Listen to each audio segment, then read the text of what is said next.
DJ सुमन Malangia Madhubani DJ सुमन मलंगिया मधुबनी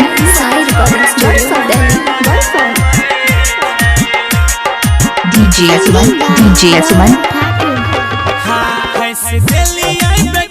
छोड़ा मांगे बार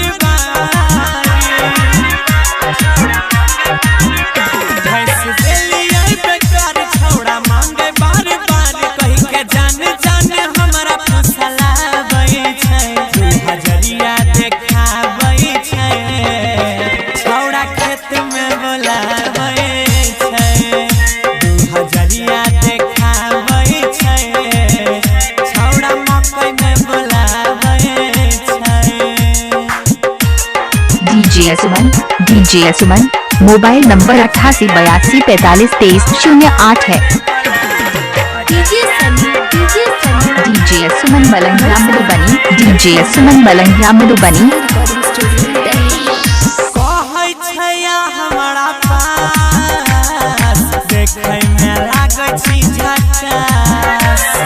देखी के तोहर सूरतिया के डार्लिंग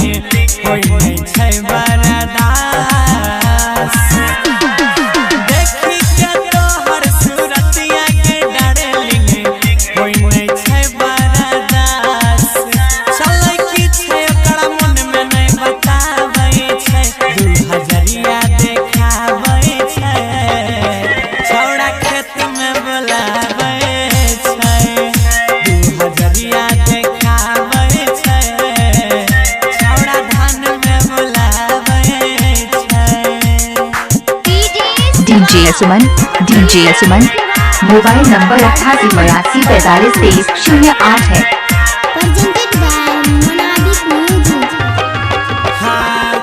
एना करै छै हमर पीछा के साथी लागै छोड़तै नै आज मकई में मजा लेके छोड़ देतै आदत से आबै नै बाज कहि देबै बाबू के कर देतै चमाड़ा